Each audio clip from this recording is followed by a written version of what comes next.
6В07501 стандарттоо және сертификаттау білім беру бағдарламасына арналған шикізат және дайын өнімдердің қасиеттерін зерттеу әдістері пәні бойынша лекциялар.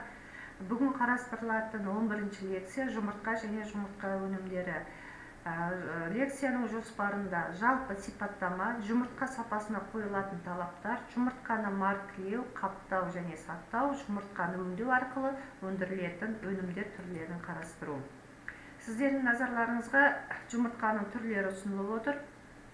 Адам тағамына қолданылатын көбінесе бұл бөтене жұмыртқасы, тауық жұмыртқасы, үйрек, қаз, күркет тауық, түйеқұс жұмыртқалары көп қолданылады.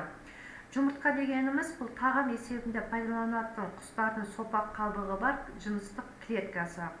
Қабығы аршылған тауық жұмыртқасының химиялық құрамы 73,6% судан, 12,8% ауыздан, 11,5% майлардан және 0,7% көмірсулар мен минералдық заттардан тұрады. Жұмыртқа адамның ағзасына тәулігіне 157 килокалорияны қажет етеді. Жұмыртқалардың өлшемі мен массасы құстың түріне, жасына байланысты категорияларға бөлінеді. Мысалы, тауық жұмыртқалардың массасы 45-76 грамм, үйректікі 75-100, күркет тауықтікі 80-100 болса, қаздікі 160-200 грамм массында болады. Жұмыртқаның құнды бөлігінің бірі бұл сары уызы болып табылады. Сары уыздың жоғары жағында ұрық орналасады. Сары уыз майлар мен ауыздарға, көмірсулар мен минералды заттарға ғана емес, сонымен бірге түрлі дәрумендерге бай болып келеді. Адам ағзасына сары уыз жеңіл сіңеді, ал шикі жұмыртқа уызы ұзақ қорытылады. Тек пісірілген кезде ғана ағзаға сіңуі өте жеңіл түрде өтеді. Тауық жұмыртқалары көбінесе сауда орындарында емдік және асханалық болып екіге бөлінеді. Асханалық жұмыртқа жаңа, тоңазытқыш, известіленген болып бөлінеді. Ем-дәмдік жұмыртқа массасы 44-тен жоғары және сауда орнында минустық температурада сақталынбаған, басылып шыққаннан соң 7 тәулік ішінде әкелінген және әкелмеген жұмыртқалар жатады. Асханалық жұмыртқалардың салмағы 43 грамм болып келеді және 7 күндік жұмыртқалар 44 граммдықта жатады. Басып шыққан күні 30 күннен асқан, -1, -2 градус температурада сақталған жұмыртқалар тоңазытқыш жұмыртқалар деп аталады. Сақтау мерзіміне байланысты емес, әк ерітіндісінде сақталатын жұмыртқалар әктелген деп те атайды. Тағамдық жұмыртқа қажетті қоректік заттарының бәрі болатын бағалы тағамдық өнімдер категориясына кіреді. Ал жұмыртқаның калориясы орта есеппен есептеген салыстырмалы түрде қарайтын болсақ, сиырдың етінің калориясымен тепе-тең. Диеталық жұмыртқалар жаңа, сапасы жоғары, суық температурада ұсталмаған, тұтынушыға 7 күннен артық сақталмай жеткізілген балғын жұмыртқалар жатады.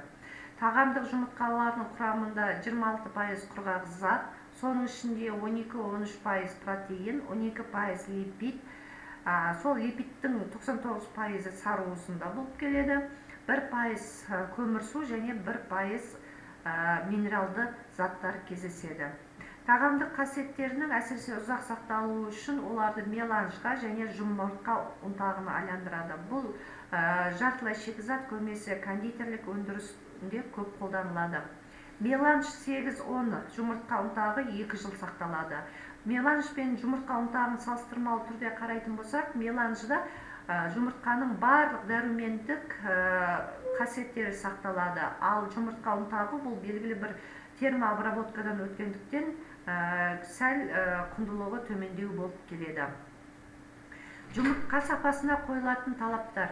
Жұмыртқа сапасын оның қатты қабатына байланысты массасын өлшеу арқылы ауалы камераның биіктігіне мен ақуыз бен сары уыздың жағдайына қарай анықтайды.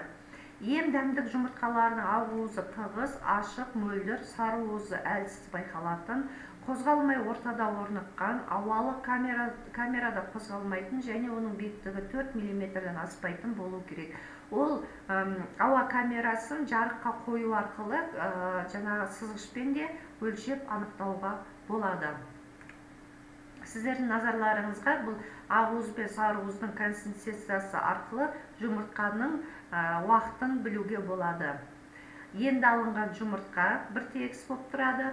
Бір апталық жұмыртқаның шет жағы сәл ағын бола бастайды, ал 12-20 күндік жұмыртқалар уже ағыны ерекше көзге ие болады. Жұмыртқаны маркілеу.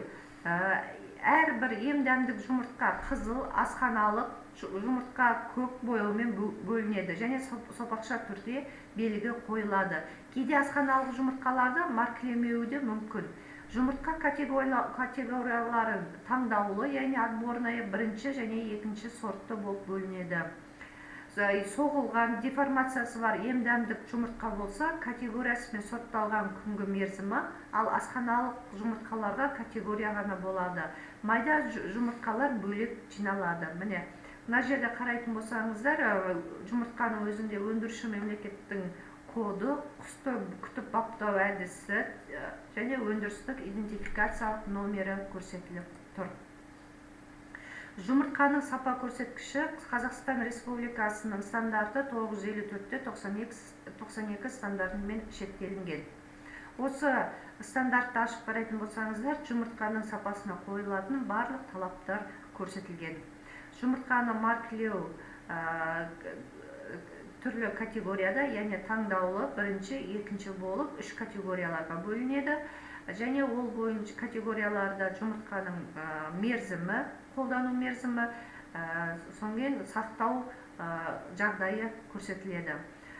Қаптау мен сақтау, бұл жұмыртқалар арналы ұяшықтары бар картонға салынады, жәшіктерге 360 данадан салынады.